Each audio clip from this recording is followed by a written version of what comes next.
Xin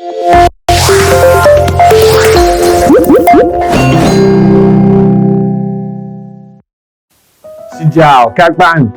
Welcome to Future Lang's grammar course. My name is Teacher Ollie. Are you guys ready to start? Let's go! Today, in our first grammar lesson, we will learn about modals.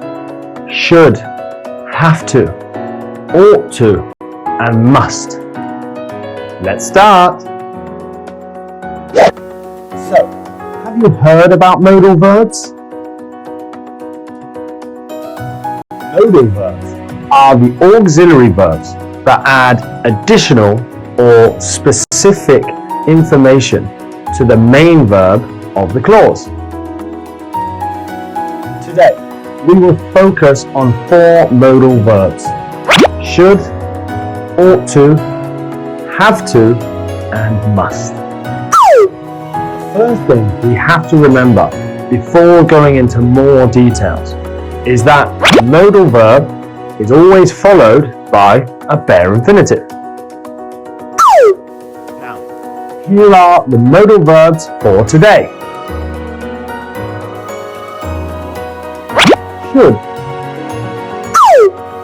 For example, you should do more exercise to have good health. Or, you shouldn't eat so much sugar. We use should or shouldn't to give our opinion about something or advice to someone. For example, I think parents should spend more time speaking with their children. My opinion. Or, you should study harder if you want a better mark. Advice. Pay attention.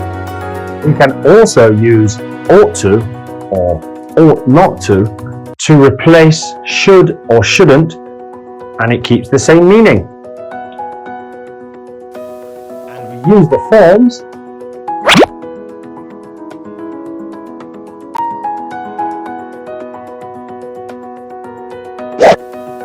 for example, you ought to do more exercise to have good health. Or, you ought not to eat so much sugar. And we use the forms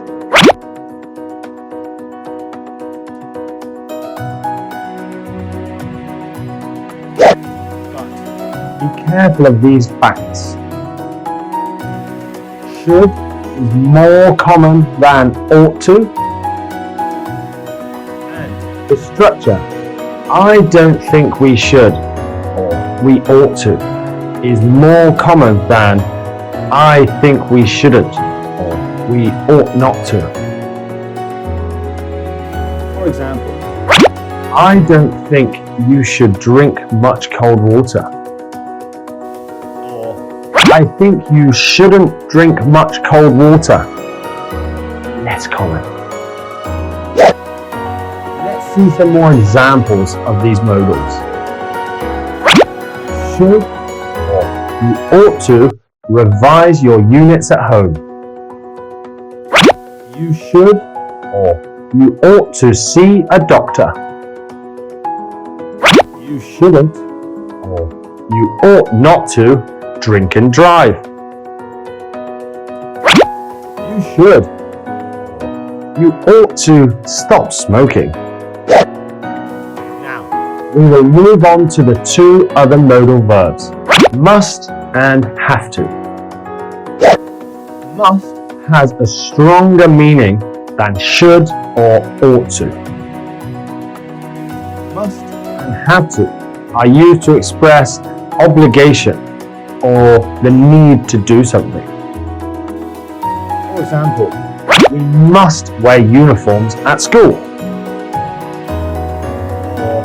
You have to do your homework before school. Take a look at the forms that we use.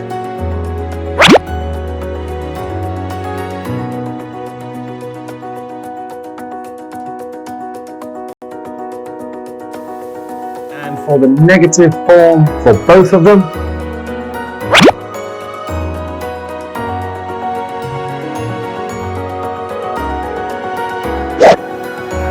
Pay attention. Must expresses obligation from the speaker, while have to expresses external obligation. For example, you must practice your pronunciation every day, the teacher said to the students. This sentence means that the teacher imposes the obligation on the students, telling them to do it. I have to practice my pronunciation every day, the student said to his parents. This sentence means that the student has to do it due to the school's regulation. Now, let's practice with some more examples. She must be here before 8 o'clock tomorrow. You must keep it a secret. You mustn't tell anybody. You can't turn right here. You have to turn left. But note this down. Mustn't and don't have to have different meanings. We use mustn't when an action is forbidden or prohibited. We use don't have to when the action is unnecessary. These example forms.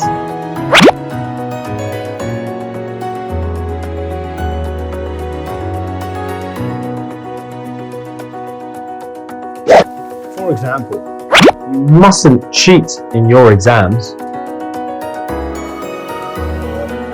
Students don't have to wear school uniform on Fridays. Excellent work, everybody. Shall we finish with some more example sentences?